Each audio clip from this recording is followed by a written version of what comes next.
E eu fui ler os comentários sobre o iOS 27 depois da WWDC. E sabe o que mais apareceu?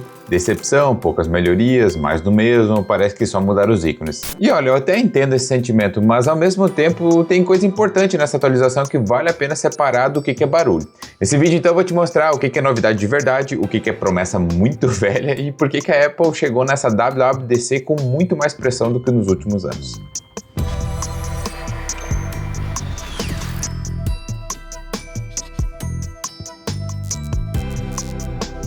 Antes de qualquer novidade, eu preciso te contar uma coisa que talvez muita gente não saiba.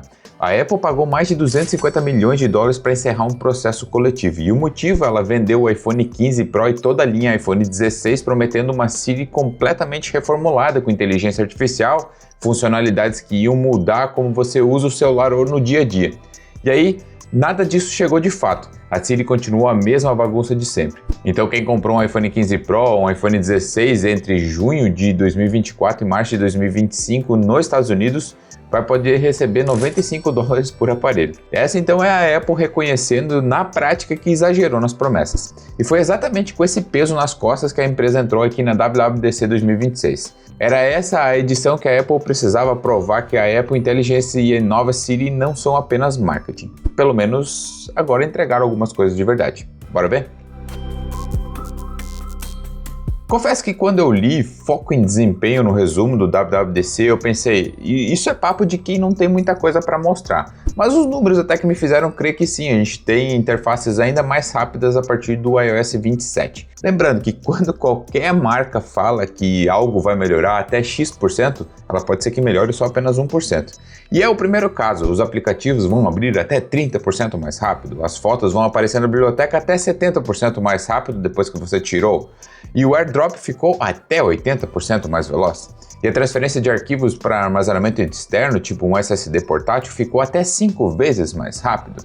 Sabe que eu gosto de testar as coisas, então eu tenho aqui em mãos o iPhone 16 com iOS 26 e o iPhone 17 com iOS 27. Eu deixei eles gravando um vídeo enquanto eu escrevia o roteiro aqui para depois transferir ele para o SSD externo da SanDisk. Ele é comemorativo da Copa do Mundo, então eu vou copiar um arquivo de vídeo de quase 7 GB do espaço interno utilizando o iOS 26 e vai levar um pouquinho mais de 2 minutos. Bem, agora eu vou fazer a mesma coisa então com o iOS 27 no iPhone 17 e vai levar pouco mais de 2 minutos. Parece então que o 5 vezes não ficou mais rápido, pelo menos não ainda, né? Ok, talvez o problema deve ser o SSD. Contém ironia isso aí, tá? A Apple reescreveu o agendador de CPU do sistema. Isso significa que o iPhone vai usar o processador de forma mais inteligente. E o benefício chega especialmente para aparelhos mais antigos.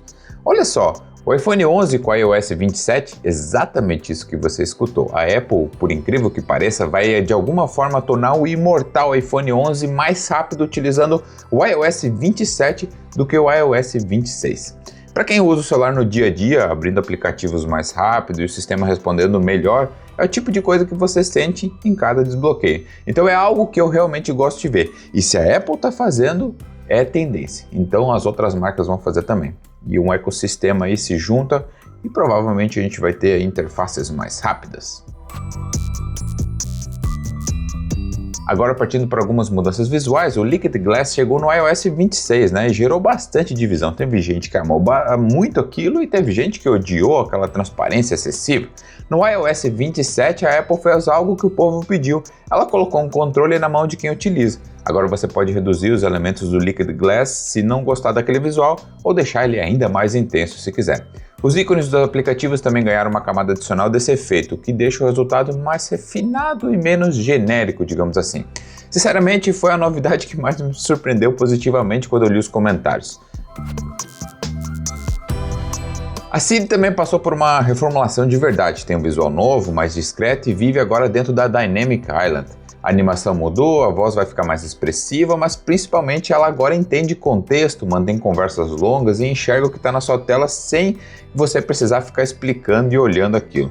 Em teoria, não é uma surpresa, também não é uma decepção. Na verdade, é exatamente o que todo mundo estava esperando quando foi anunciado pela Apple pela primeira vez. Tudo que a nova Siri faz também, o Gemini já fazia. Isso faz sentido, porque a Apple está pagando cerca de $1 bilhão por ano para a Gemini ser a base da nova Siri. Agora, o diferencial não é apenas a capacidade bruta da IA, é a integração com o sistema da Apple.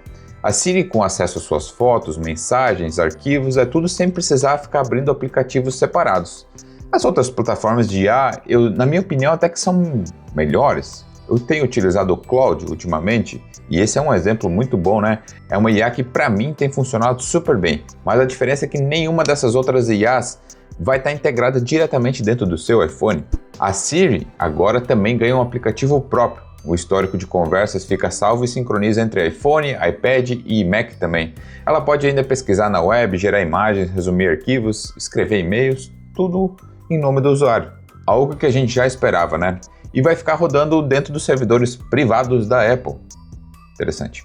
Os recursos mais avançados, como a versão completa da Siri AI, vão estar restritos a iPhone 16 ou superiores. E também tem iPhone 15 Pro e 15 Pro Max. Então, 15 base para baixo não deve receber as atualizações mais recentes da Siri AI.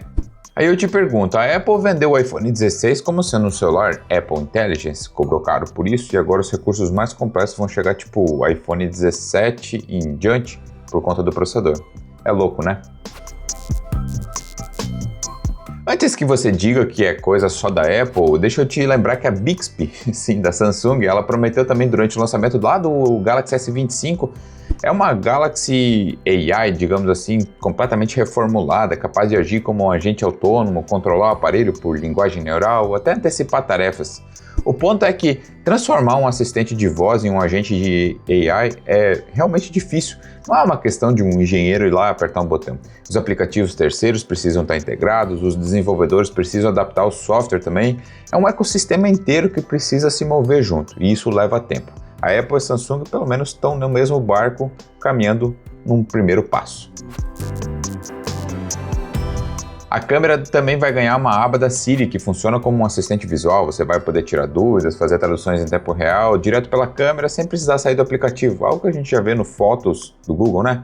Falar em fotos, o aplicativo da Apple também recebeu edição com IA. Agora tem 3 recursos interessantes. O expandir, que preenche o cenário da foto IA, além das bordas originais, tipo aquele recurso do Google que tem no Pixel já há bastante tempo. O reenquadrar, que vai alterar a perspectiva em fotos espaciais, tornar ela aquele efeito espacial que você deve conhecer já, e algumas melhorias gerais em recortes e ampliação com IA.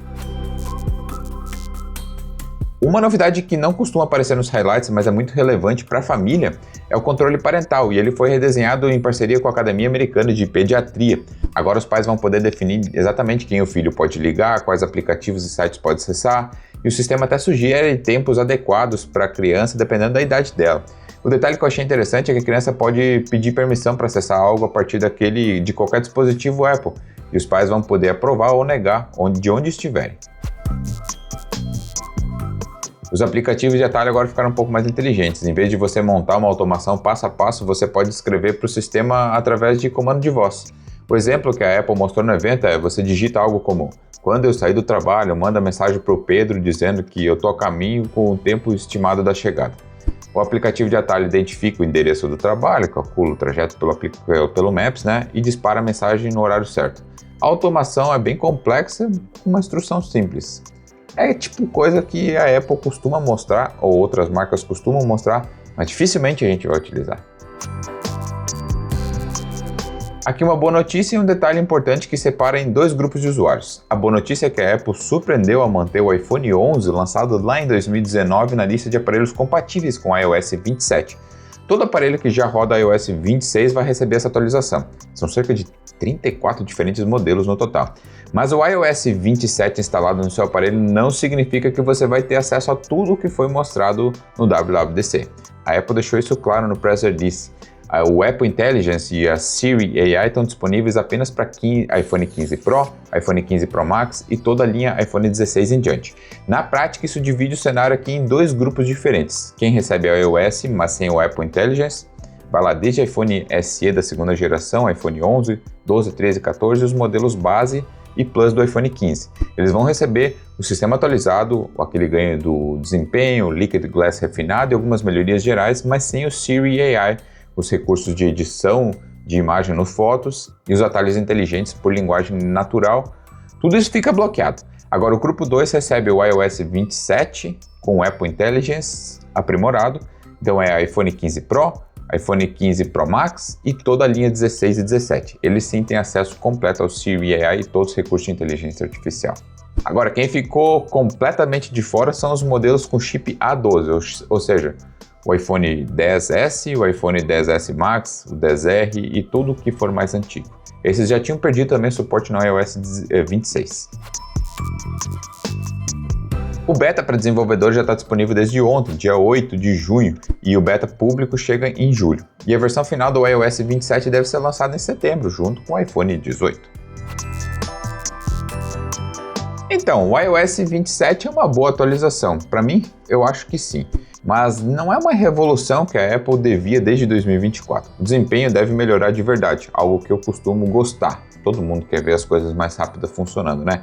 A Siri finalmente chegou em um estado que talvez faça sentido. As melhorias no Liquid Glass são muito bem-vindas, era uma reclamação antes, né? Mas ao mesmo tempo fica aquela sensação de que a Apple está entregando algo que deveria ter feito no iOS 26, que era algo que deveria ter vindo com o iPhone 16, que foi vendido como um celular do futuro inteligente, né? Se você gostou do vídeo, te inscreve aqui no canal para receber mais novidades sobre sistemas operacionais, iOS, One UI e por aí vai. Um grande abraço e até o próximo vídeo.